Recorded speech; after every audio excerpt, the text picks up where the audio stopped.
Hi, I'm Shay, and today I'm going to teach you a few useful tools about Echo for those of you who might be just starting out. When you log into Echo, it's going to show you the classes that you're teaching.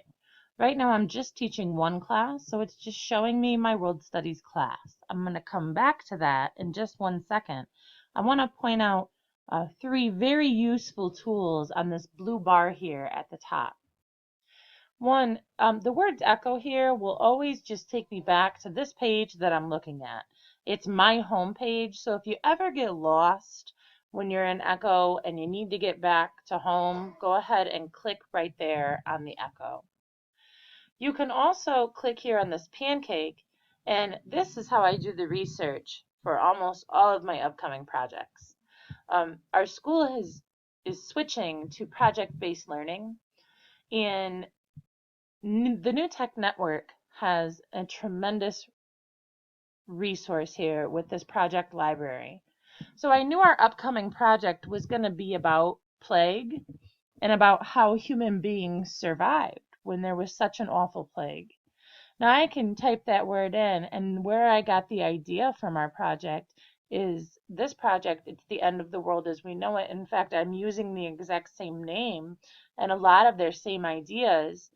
I just changed or tweaked the driving question and have just really used this as a resource as it was meant. In the other side of the blue bar over here is a G. Now this is where I can get to my Google Apps. Google Drive is important because the students turn in a lot of work to you on this network.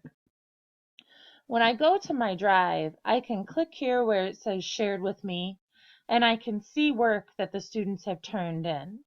Now, a lot of them will turn their work in here. A lot of the students prefer to do it on paper. Some of the students will prefer to just turn it in on Echo. It's really up to the student. So when we go back, going back to Echo, let me straighten this out here for you. There you go. I'm going to go back to my home page, and really I spend the most time in my own class online. So I want to explain what these tabs are at the top and help you just kind of navigate your own homepage and how it looks to the students, because this is exactly what the students see when they log into your page. Now, the agenda is incredibly important. Our students know to come in, the first thing that they are expected to do is to check the agenda. Now I have a teaching partner, so Mr. Wolf's agenda is here at the top. My agenda is here at the bottom.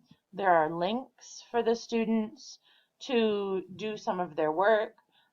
Some of the work is handed out. The reading that they were doing was handed out. It was on paper. Not everything is done online. This one they just had to copy and paste this address into a address in the toolbar, and then they could go ahead and read that activity.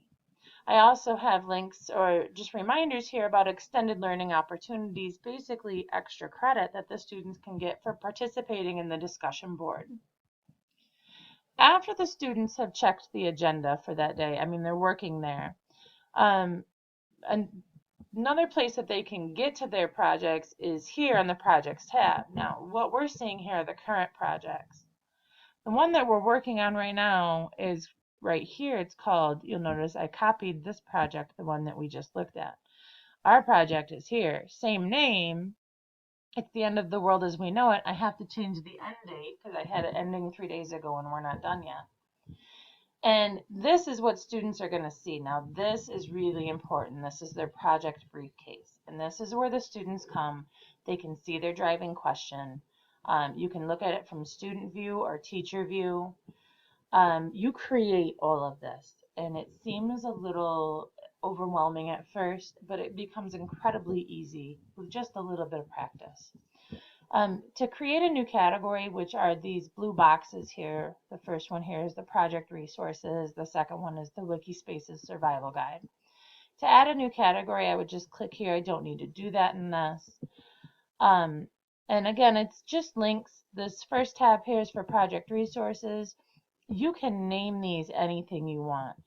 The Wikispaces Survival Guide, The Road by Cormac McCarthy, which is the book that they're reading, their blog, any journals that they're doing. And then I have another tab that's shown as project resources for students and or for teachers. And you can see I have it not clicked to show so that the students don't have to see it. Also, you'll notice listed over here along the side are all of our standards that we're covering for this unit. Social studies at the bottom, ELA at the top, since we are a combined social studies and history class.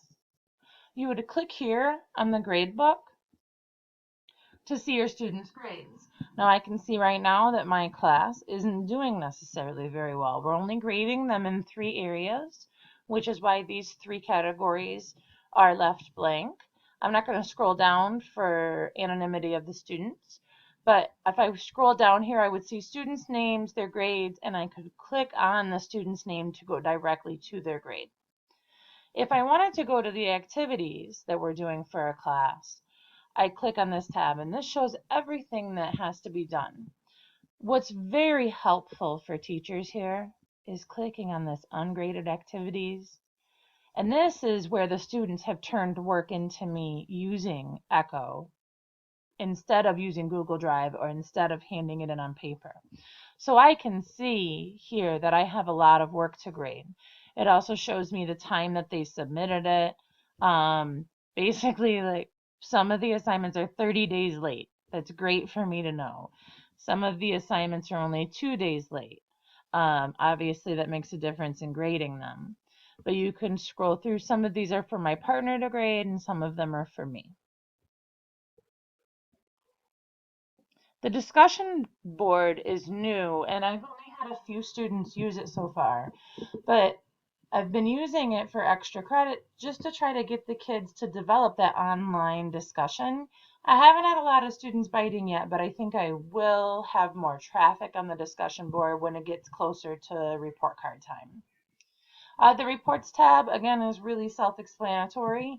You really only use this at report card time or if you want a detailed report of how your class is doing.